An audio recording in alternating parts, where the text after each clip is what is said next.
जो मुस्कुरा रहा है उसे दर्द ने पाला होगा, जो चल रहा है उसके पाँव में छाला होगा। बिना संघर्ष के इंसान चमक नहीं सकता, जो जलेगा उसी दिए में उजाला होगा। संघर्ष क्यों बचे संघर्ष से, संघर्ष ही तो जीवन की आत्मा है। जितना कठिन संघर्ष होगा उतनी ही शानदार जीत होगी। कहानी है एक गरीब किसान की। एक बार एक किसान भगवान से बहुत ही नाराज हो गया। किसान बहुत मेहनती था, बहुत मेहनत से वह खेतों में अनाज उगाता, उसकी देखभाल करता, पर अक्सर उसकी फसल खराब हो जाती। कभी सूखा पड़ जाता, कभी बाढ़ आ जाती, कभी तेज धूप, कभी आंधी, कोई न कोई कारण बन ही जाता। एक दिन वह किसान गुस्से में आसमान की ओर देखकर भगवान से कहा, हे ईश्वर, आपको लोग सर्वज्ञता मानते हैं कि आप सब जानते हैं, कहते हैं कि आपके इच्छा के बिना एक भी पत्ता नहीं हिलता, पर मुझे तो लगता है कि आप छोटी सी छोटी बात भी नहीं जानते। आपको तो ये भी नहीं पता कि खेती बाड़ी कैसे करते हैं। अगर आप जानते होते तो हर समय जो बाढ़, आंधी और तूफान आते हैं वो कभी नहीं आते। आप नहीं जानते कि कितना नुकसान उठाना पड़ता है हम किसानों को। यदि आप मेरे हाथ में यह शक्ति दे दे कि जैसा मैं चाहूँ वैसा मैं मौसम कर दूं, फिर आप देखना मैं अन्न के भंडार लगा दूंगा।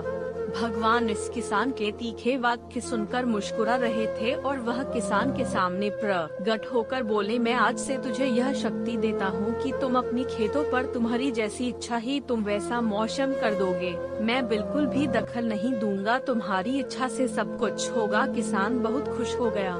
किसान ने गेहूं की फसल अपनी खेतों में बोई।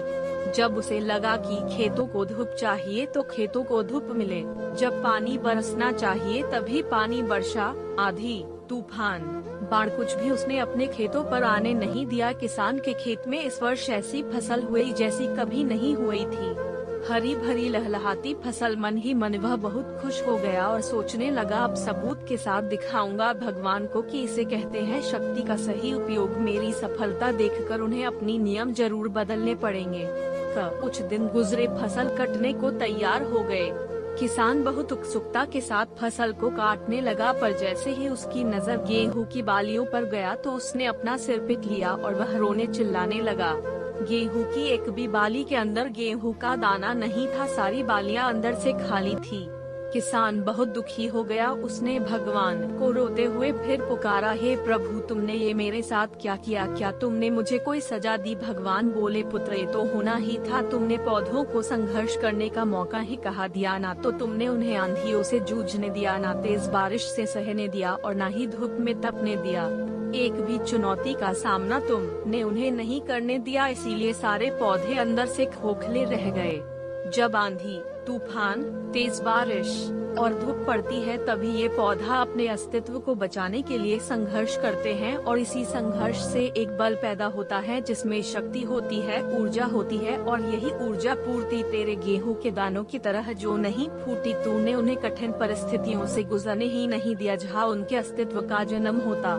सारे बालियां इसीलिए खाली हैं, इसमें एक भी गेहूं का दाना इसलिए नहीं है क्योंकि तुमने अपने पौधों को संघर्ष कराया ही नहीं। किसान अपनी गलती को समझ गया और भगवान से क्षमा मांगा।